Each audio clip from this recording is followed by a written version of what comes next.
할렐루야, 아멘. 할렐루야, 아멘. 우리 옆에 계신 분들 한번 인사 한번 나누실까요? 오늘 우리 인사 나누실 때는 이렇게 한번 인사하시면 좋겠어요. 우리가 보통 때는 사랑하고 축복합니다 이렇게 인사했는데 오늘은 고맙고 사랑합니다 이렇게 한번 인사하면 좋겠습니다. 우리 좌우로 한번 인사하실까요? 고맙고 사랑합니다. 자, 우리 앞뒤로도 한번 인사합시다. 고맙고 사랑합니다. 예. 아니, 지난주에 우리가 특별 새벽기도회를 하는데 우리 성도님들이 사실은 참 함께 모이기가 쉽지 않은 상황인데 새벽에 많이 나오셔서 함께 하는 모습을 보면서 이런 동력자가 있다는 것이 참 감사한 일이다. 우리가 함께 기도하고 또 복음을 위해서 함께 수고할 수 있는 우리 동력자들이, 성도들이 같이 있다는 것이 얼마나 감사한 일인가 하는 생각들을 좀 하게 됐습니다. 여러분, 옆에 계신 분들 늘 고마운 분인 줄 알고 고맙고 사랑합니다. 우리 그렇게 인사하면서 함께 하시기를 간절히 소망합니다. 제가 한 부부를 아는데요. 이 부부는 선을 봐서 만나게 됐습니다. 요즘은 이제 우리 젊은 청년들한테 선 본다 이렇게 얘기하면은 별로 안 좋아해요. 선이라는 말 대신에 소개팅이라고 말을 해야 그래도 조금 나이가 젊게 느껴진다고 그래요. 근데 어쨌든 예전에 선을 많이 봤잖아요. 예전에. 요즘 같으면 그때 그분들 나이가 그렇게 많은 것도 아닌데요. 그때는 사실은 한 30만 넘어도 노처녀다, 노총각이다 이렇게 불리어지던 시대니까 부모님들이 선을 자꾸 보라고 해서 이제 같이 만났습니다. 만나서 이렇게 만나니까 여러분 어떻습니까, 여러분? 한 번에 만나가지고 마음이 잘 이렇게 통하지가 않잖아요. 서로 처음 만나가지고 처음부터 내가 서로 한번 만나보자 이렇게 결심하기가 참 쉽지가 않거든요. 그래서 여러 번 선을 보다가 이제 한 번 더 나가게 됐는데요. 부모님들이 이번에만큼은 한 번만으로 끝내지 말고 2번, 3번 정도는 좀 만났으면 좋겠다 이렇게 얘기를 하셔서 부모님의 말에 순종해서 이제 2번, 3번 정도를 만난 거예요. 만나다 보니까 이런저런 이야기를 하다가 두 분 다 믿음을 가진 분인데 서로 무엇을 위해, 이 배우자를 위해 무엇을 기도했느냐 이런 얘기를 하다가 여자분이 먼저 얘기한 거예요. 저는 보아스와 같은 남편을 만나게 해달라고 기도했습니다 이렇게 얘기한 거예요. 그러니까 남자가 깜짝 놀라면서 이렇게 얘기했어요.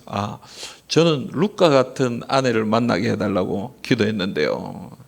여러분, 그게 서로 연결점이 된 거예요. 사실 별거 아닌 일인데 성경에 보면 룻과 보아스 같은 커플이 그렇게 많이 나오진 않잖아요. 그죠? 그래서 그 커플을 가지고 기도하면서 서로 이야기하다가 그냥 우연히 이것이 맞아졌는데 그것으로부터 이야기가 시작되어서 서로 마음을 열고 서로 친해지고 결국엔 두 사람이 결혼해서 지금 잘 살고 있습니다. 여러분, 우리 삶에는 이런 우연히 일어나는 일들이 참 많죠. 그냥 생각지 못했던 일들이 서로 맞아떨어지고 서로 이렇게 착착 이렇게 진행되어 가는 그런 일들을 많이 보게 됩니다. 그런데 하나님은 그런 우연조차도 사용하신다라는 것이죠.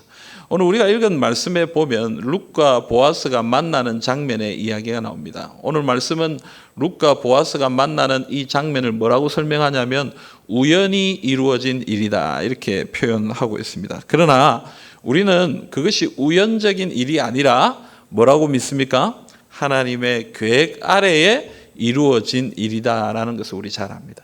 그래서 여러분, 오늘 우리에게 주신 이 말씀을 가지고 우리 삶 가운데 일어나는 우연과 같은 그런 상황 가운데서도 우리를 인도하시고 우리를 도와주시는 하나님의 은혜에 대해 우리 함께 생각해 보기를 원합니다.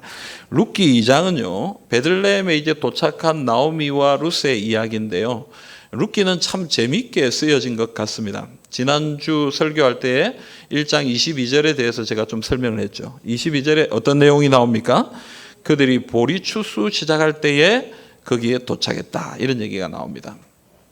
여러분, 그냥 시기를 얘기한 게 아니죠. 때를 이야기한 것이 아니라 양식 때문에 먹을 것이 없어서 기근 때문에 떠났던 그 사람들이 다시 돌아왔는데 하나님께서 그들에게 은혜를 베푸신다라는 것을 가르쳐 주기 위해서 하나님이 그들에게 이제 다 비어져 아무것도 없는 그들에게 풍성한 양식과 또 가족과 또 대를 이어갈 수 있는 그런 하나님의 은혜를 주신다라는 암시로서 그 본문을 사용하신다. 그렇게 설명했습니다. 오늘 2장도요. 사실은 그런 의미로 시작됩니다. 1절 우리 같이 한번 읽어볼까요? 1절 말씀입니다. 나오미의 남편 엘리멜렉의 친족으로 유력한 자가 있으니 그의 이름은 보아스더라. 아멘. 여러분 2장의 첫 시작을 사실은 보아스에 대한 설명으로 시작하는 조금 어울리지가 않습니다. 왜냐하면 지금 나오미와 룻이 이삭을 주우러 가는 그런 이야기가 진행되는데 갑자기 1절에 보아스더라 이렇게 딱 얘기하는 게 뭔가 문맥과는 좀 맞지 않는 것 같은데 보아스를 설명하고 있어요. 보아스에 대해서 뭐라고 설명하고 있습니까? 첫째는 엘리멜렉의 친족이다 이렇게 얘기합니다. 두 번째는 유력한 자다 이렇게 얘기합니다. 여기서 유력하다라는 말은 히브리어로 하일이라는 단어인데요. 이 단어는 어떤 뜻을 가지고 있냐면 신체적으로 건강하고 힘이 있는 사람, 또 부자고 또 권세가 있고 좀 그런 것뿐만 아니라 이 성품도 좋고 인격도 좋은 그런 모든 것을 다 포함하는 의미를 가진 단어가 바로 이 하일이라는 단어입니다. 그래서 여러분 이 1절이 우리에게 얘기하는 것은 무엇입니까? 사실은 이 룻기의 가장 중요한 이야기가 뭐예요? 남편을 잃어버리고 정말 소망 없는 이 룻이 보아스를 만나서 다시 기업을 무르고 하나님의 역사에 동참하는 그것이 이 룻기의 주제 아닙니까? 근데 이 일을 이루려면 두 가지 조건을 충족해야 돼요. 첫째는 뭐냐 하면은 이 나오미의 남편이었던 엘리멜렉의 친족이어야 돼요. 두 번째는 이 과부를, 이 남편 없는 여인을 자기의 아내로 받아들여서 그의 기업을 물어줄 수 있을 정도의 힘과 능력이 있는 사람이어야 되거든요.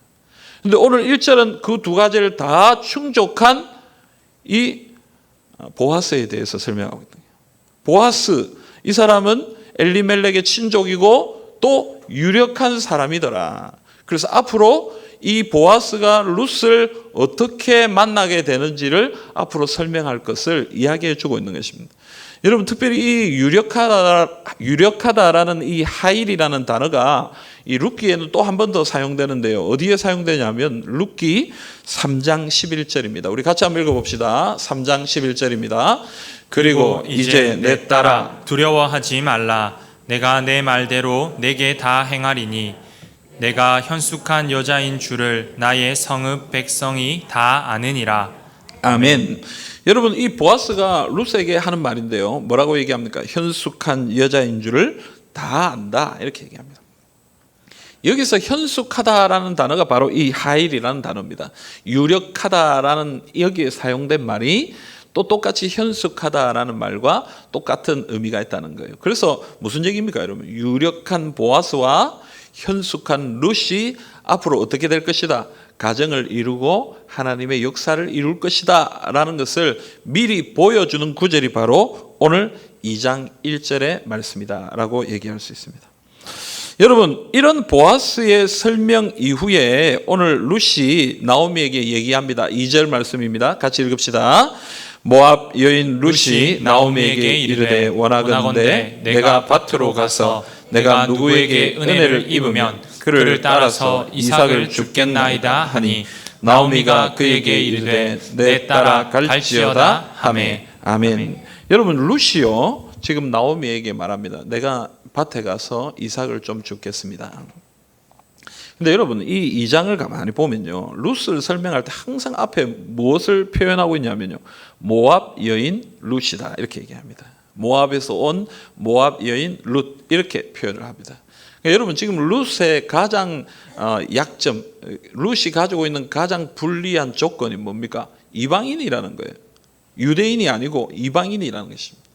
사실은 오늘날은 우리가 글로벌한 세상을 살고 있기 때문에 외국인이 혹시 우리 가운데 온다 할지라도 그것에 대해서 뭐 그렇게 불편해 할 사람들이 많지는 않습니다. 뭐 좀 말이 안 통하고 좀 여러 가지 부분이 좀 다른 건 있어도 그래도 언제든지 오실 수 있다라는 것을 다 인정하는 분위기 속에서 살고 있잖아요. 그러나 히브리적 정서로 생각할 때에 이 이방인이 그곳에서 산다는 것은 쉽지가 않은 일이죠. 그런데 이 이방인이고 또 외국 사람인 룻이 뭐라고 얘기하는 거예요? 지금 내가 어머니를 복양하기 위해서 나가서 이삭을 좀 주워 오겠습니다. 내가 주워 올 수 있을지 어떨지는 잘 모르겠지만 일단 나가서 제가 좀 주워 오겠습니다. 그런데 거기에 뭐라고 얘기하냐면 누가 나에게 은혜를 주시면, 내가 누구에게 은혜를 입으면, 이렇게 얘기합니다. 여러분, 자기 자신에 대해서 뭐라고 얘기하는 거예요? 나는 은혜를 받아야 살 수 있는 사람이다 라고 그렇게 얘기하는 거예요. 누군가가 나를 도와줘야, 지금 그들의 형편이 그렇습니다. 지금 그들의 모습이 그렇습니다.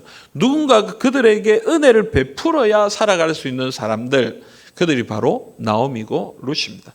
그래서 룻은 지금 그것을 얘기하는 거예요. 내가 누구에게 은혜를 입으면, 내가 누군가에게 은혜를 받으면 내가 나가서 이삭을 좀 주워 오겠습니다. 여러분, 자신의 연약하고 어려운 상황을 그냥 그대로 내버려 두는 것이 아니라 용감하게 나아가서 누군가에게 내가 은혜를 받기를 원합니다 하는 모습을 지금 룻이 보여주고 있는 것입니다. 이사야 40장 31절에 이런 말씀이 나옵니다. 우리 같이 한번 읽어봅시다. 오직 여호와를 앙망하는 자는 새 힘을 얻으리니 독수리가 날개치며 올라감 같을 것이요 다른 박질하여도 곤비하지 아니하겠고 걸어가도 피곤하지 아니하리로다. 아멘. 여러분, 하나님은 연약한 자들에게 힘을 주시고 능력을 주시는 분입니다. 그런데 여러분, 어떤 자들에게 그런 은혜를 주시느냐?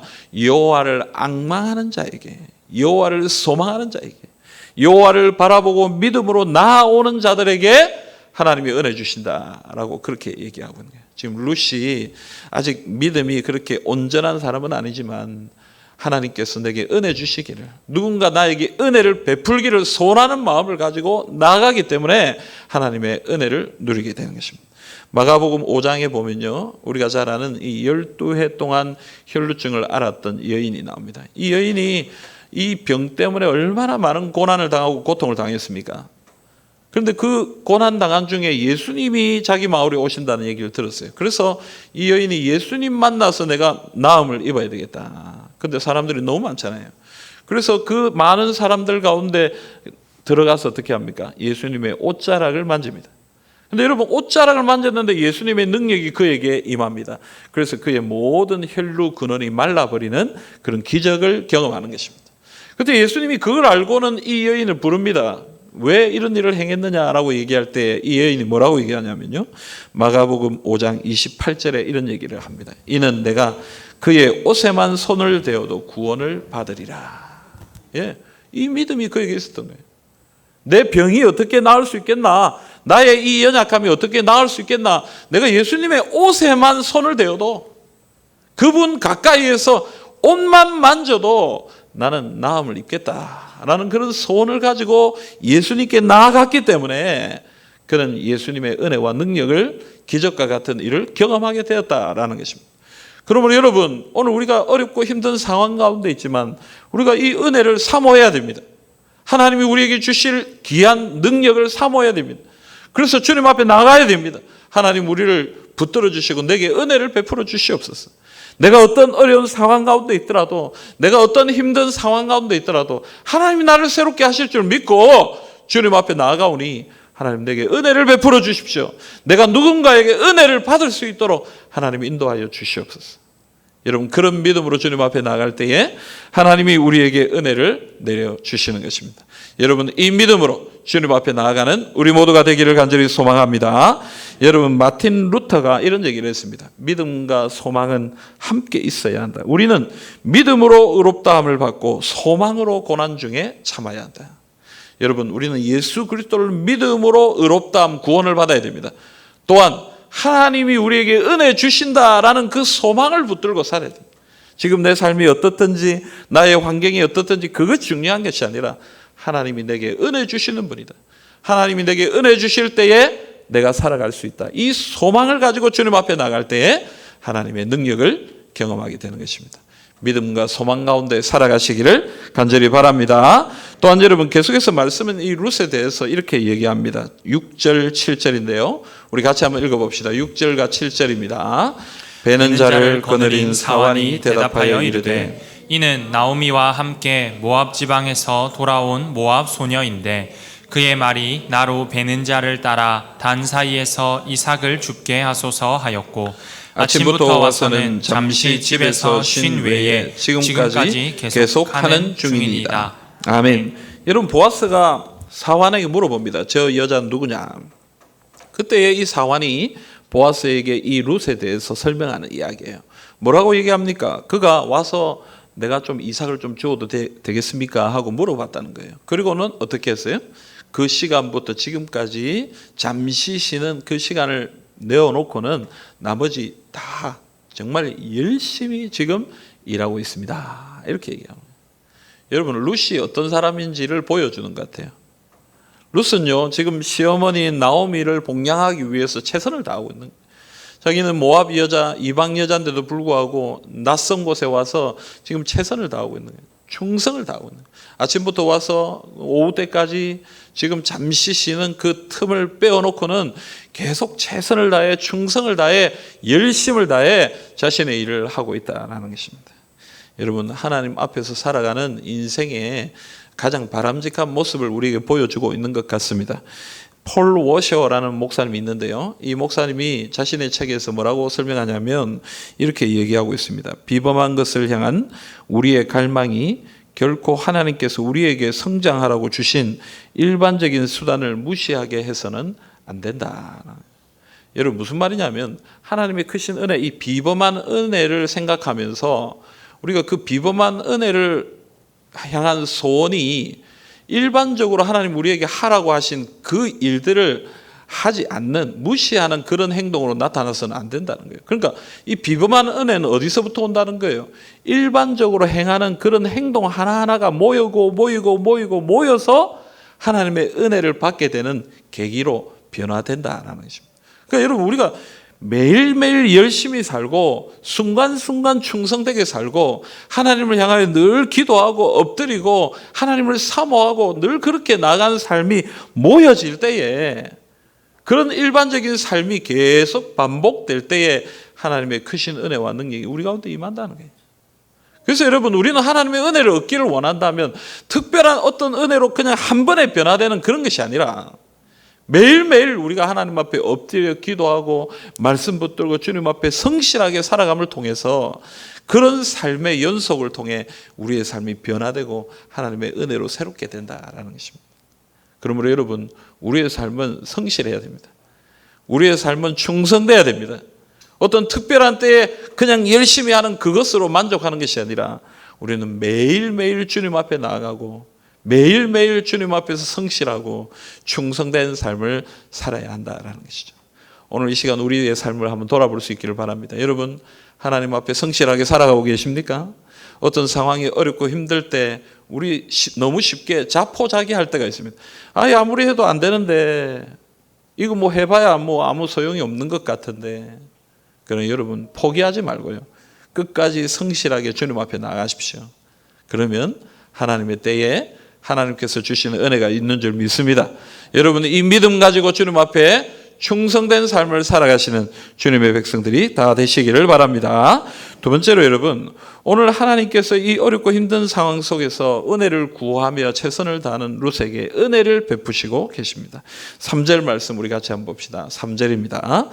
룻이 가서 베는 자를 따라 밭에서 이삭을 줍는데 우연히 엘리멜렉의 친족 보아스에게 속한 밭에 이르렀더라. 아멘. 여러분, 나오미의 허락을 받은 룻이 이 보리 이삭을 주우러 밭으로 갔는데요, 오늘 말씀의 3절에 보면 어떤 이야기가 나옵니까? 우연히 엘리멜렉의 친족 보아스에게 속한 밭에 이르렀더라, 이렇게 얘기합니다. 여러분, 그냥 보리 이삭을 주우러 간 거예요. 자기가 먹고 살려고 그냥 갔는데 우연히 간 밭이 어디라고 얘기하는 거예요? 보아스의 밭이다, 이렇게. 그 다음에 나오는 말씀이 더 재밌습니다. 4절에 보면요, 어떤 얘기가 나오냐면 마침 보아스가 베들레헴에서부터 와서 베는 자들에게 이르되.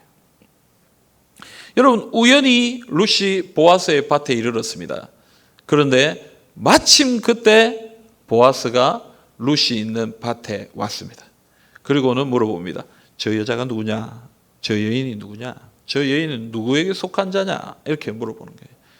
여러분, 우연히 마침 하나님의 역사가 그렇게 일어나는 것이죠. 여러분 여기서 말하는 이 마침이라는 단어는 히브리어로 힌네라는 단어인데 직역하면 보라, 놀라는 것을 표현하는 단어입니다. 여러분 어떻게 이렇게 마주쳤을까? 어떻게 이렇게 만나게 되었을까? 깜짝 놀라서 보라 이렇게 얘기하는, 직역하면 그런 단어가 바로 이 마침이다라는 것입니다. 여러분 말씀에 나오는 표현처럼 우연히 일어난 일입니다. 룻은 우연히 보아스의 밭에 갔고요, 보아스는 마침 그 밭에 가서 룻을 만났습니다. 그러나 사람의 관점에서 볼 때 이것은 우연히 일어난 일이지만 하나님의 관점에서 볼 때는 하나님의 계획 아래에서 일어난 일이다라는 거예요. 사람의 관점에서는 그냥 어쩌다 보니까 그렇게 일어난 일처럼 보이지만, 그러나 하나님의 관점에서 볼 때는 하나님의 작정 가운데서 일어난 일이다라고 오늘 말씀이 이야기하는 것입니다. 웨스트민스터 신앙고백서 5장 2항에 보면 이런 이야기가 나옵니다. 1차 원인인 하나님의 예지와 작정에 따라 만사가 변함없이 정확하게 이루어지지만 하나님은 그 동일한 섭리를 통해 2차 원인의 속성에 따라 그 모든 일이 필연적으로나 우연적으로 또는 자유롭게 일어나도록 인도하신다. 이렇게 얘기합니다. 여러분 조금 말이 어렵습니다만 쉽게 얘기하면 이런 거예요. 하나님의 관점에서는 어떻게 일이 이루어진다는 거예요? 만사가 변함없이 정확하게 이루어진다는 거예요. 하나님은 이 세상을, 만사를 정확하게 그리고 변함없이 하나님의 뜻대로 인도하십니다. 아멘입니까 여러분? 하나님은 이 세상을 그렇게 주관하고 계세요. 그런데요, 그렇게 일어나는 하나님의 일들이, 하나님의 역사들이 우리 사람에게는 어떻게 보이느냐? 뭐라고 얘기하냐면 필연적으로 보일 때도 있고 우연적으로 보일 때도 있고 자연스럽게 보일 때도 있다는 거예요. 그러니까 여러분, 하나님은 이 모든 일을 정확하게 인도하시고 정확하게 이루어 가시는데 그 일들이 때로는 우리에게 우연처럼 보이기도 한다는 거예요. 아무런 어떤 인과관계도 없이 그냥 일어나는 일처럼 그냥 우리에게 보인다라는 것입니다. 그래서 우리의 삶에 우연처럼 보이는 그 일을 통해서도 하나님은 역사하시는 거예요. 하나님은 이 세상을 이끌어 가시고 우리의 삶을 인도하시는 거예요. 성경을 보면요, 이런 이야기가 참 많이 나옵니다. 창세기 24장에 보면요, 아브라함이 자기의 종인 엘리에셀을 부릅니다.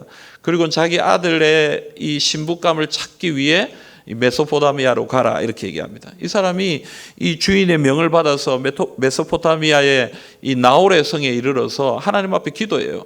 내 주인 아브라함의 하나님이여 이러면서 기도하는데 뭐라고 기도하냐면, 내가 운물에서 누군가 여자가 나오면 물을 좀 주십시오 이렇게 얘기할 때에 그 여인이, 예, 제가 당신에게 물을 주겠습니다. 그리고 당신 낙타에게도 물을 주겠습니다. 이렇게 얘기하면 이 사람이 하나님 인도하신 사람인 줄 알겠습니다. 이렇게 기도한 거예요. 그런데 여러분, 그 다음에 나오는 말이 참 재밌습니다. 창세기 24장 5절 말씀 우리 같이 한번 읽어봅시다. 창세기 24장 15절 말씀 같이 읽겠습니다. 말을 마치기도 전에 리브가가 물동이를 어깨에 메고 나오니. 아멘. 여러분, 엘리에셀이 하나님 앞에 기도하고 뭐라고 얘기하는 거예요? 말을 마치기도 전에. 여러분, 우연히 일어난 일이죠. 그죠? 뭐 그렇게 바라고 뭐 준비하고 이런 일이 아닙니다. 엘리에셀은 하나님 앞에 기도했고 그 기도가 끝나기도 전에 리브가가 나타났습니다.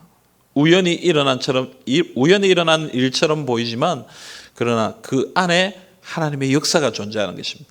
하나님의 인도하심이 그 가운데 일하고 있는 것입니다.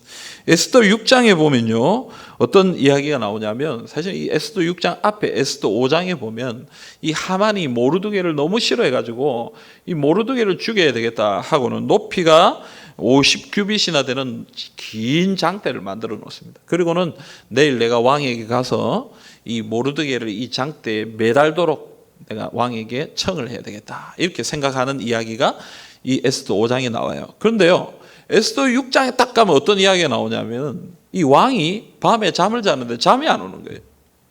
밤에 잠이 안 와요. 그래서 잠이 안 오니까 뭘 하겠나. 요즘 같으면 우리가 뭐 텔레비전도 보고 이러지만 그때 당시에는 뭐 그런 매체 같은 게 없으니까 왕의 이 역대 일기를 가져와라. 이 일기를, 이 사관들이 이 왕궁에서 일어난 일들을 쭉 기록해 놓는 이런 이 역사서들 있잖아요. 그걸 가져와서 읽게 됩니다. 그런데 읽다 보니까 어떤 이야기가 나오냐면 자기를 암살하려고 하는 계획을 고발한, 그래서 자기를 살려준 사람의 이야기가 역대일기에 나오는 거예요. 그 사람 누굽니까? 모르드게예요. 모르드게가 그것을 고발해서 이 왕을 살려준 이야기가 나오는 거예요. 그런데 왕이 가만히 보니까 이 사람 내가 상을 줬던가?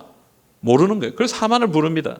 하만에게 물어봅니다. 내가 좀 존귀하게 여길 만한 사람이 있는데 이 사람 내가 어떻게 해야 되겠냐? 하만이 생각하니까 나 말고 왕이 나를 높일 사람이 누가 있겠냐 생각해서 제일 좋은 걸 얘기합니다. 왕의 옷을 입히고 왕의 말을 태우고 그리고 왕이 제일 존중하고 제일 인정하는 신하를 앞에 세워가지고 사람들 앞에서 이 사람은 왕이 이렇게 존귀하게 여깁니다 하고 이렇게 떠들어라. 사람들 앞에 알려주라 이렇게 얘기합니다. 그러니까 왕이 딱 얘기합니다. 하만에게, 하만 네가 가서 그럼 모르드게에게 내 옷을 입히고 내 말을 태우고 사람들 앞에 나아가서 모르드게를 그렇게 높여줘라. 여러분 그 다음에 나오는 말씀이요 참 의미가 심장한 말씀이 나옵니다. 에스더 6장 13절 말씀 우리 같이 한번 읽어봅시다. 에스더 6장 13절 말씀 같이 읽겠습니다. 자기가 당한 모든 일을 그의 아내 세레스와 모든 친구에게 말하매 그중 지혜로운 자와 그의 아내 세레스가 이르되 모르드게가 과연 유다 사람의 후손이면 당신이 그 앞에서 굴욕을 당하기 시작하였으니 능히 그를 이기지 못하고 분명히 그 앞에 엎드러지리이다. 아멘. 여러분 지금 화가 막 난 하만이 돌아와서 자기 가족에게 또 많은 사람들이 이 얘기를 하니까 뭐라고 얘기하는 거예요? 자기 부인이 또 지혜로운 사람들이 당신이 이런 일을 당하는 것을 보니까 당신 모르드게 이길 수 없겠습니다. 당신이 모르드게 앞에 무너지고 엎드러지고 당신은 죽을 것 같습니다. 이렇게 얘기하는 거예요. 여러분 우연히 일어난 일이죠. 나무를 만들어 놓고 왕이 역대일기를 읽고 뭐 그걸 계획한 거 아닙니다. 모르드게가 역대일기를 딱 준비해 놨다가 왕이 그 잠이 안 오는 틈을 타서 갖다 준 것도 아니고요. 그건 우연히 일어난 거예요. 그러나 그 일을 통해서 어떤 일이 일어나고 있는 거예요? 하나님의 역사가 일어나고 있는 거예요. 모르드게를 구원하고 이스라엘 백성들을 구원하는 하나님의 구원의 역사가 그 가운데 흘러 이루어지고 있는 것입니다. 사랑하는 성도 여러분, 우리의 삶 가운데 우연히 일어나는 일들이 참 많습니다. 아무런 생각 없이 그냥 아무런 뜻 없이 의지 없이 그냥 이루어지는 그 일들, 그냥 아무렇게나 흘러가 버리는 일들처럼 느껴지는 우리의 삶 가운데도 하나님은 살아계십니다. 하나님은 그런 상황 가운데서도 자신의 뜻을 이루고 계시고요, 자신의 나라의 사역들을 이루어가고 계시는 것입니다. 우리는 그걸 믿어야 되는 거예요. 아무것도 이루어지지 않는 것처럼 느껴지는 그런 상황 중에도 하나님은 역사하십니다. 하나님은 우리를 인도하고 계십니다. 우리는 그걸 믿고 신뢰하면서 주님 앞에 나가야 되는 거예요. 잠언 16장 9절에 이런 말씀이 나옵니다. 사람이 마음으로 자기의 길을 계획할지라도 그의 걸음을 인도하시는 여호와시다. 우리의 삶에 그저 인간의 뜻대로 이루어지는 일들 같은 그런 일들 가운데서도 결국에 그 일을 이끌어 가시는 분은 누구시냐? 바로 하나님이시다는 거예요. 하나님은 우리의 인생을 인도하시고 우리 교회를 인도하시고 이 세상을 주관하신다는 거예요. 그래서 여러분 우리는 그 하나님을 믿어야 돼요. 그 하나님을 의지해야 되는 거예요.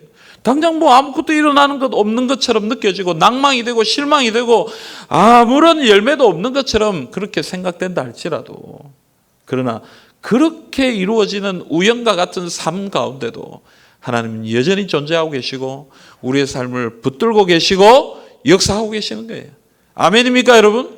아멘. 여러분이 이 믿음으로 주님 앞에 나가십시오.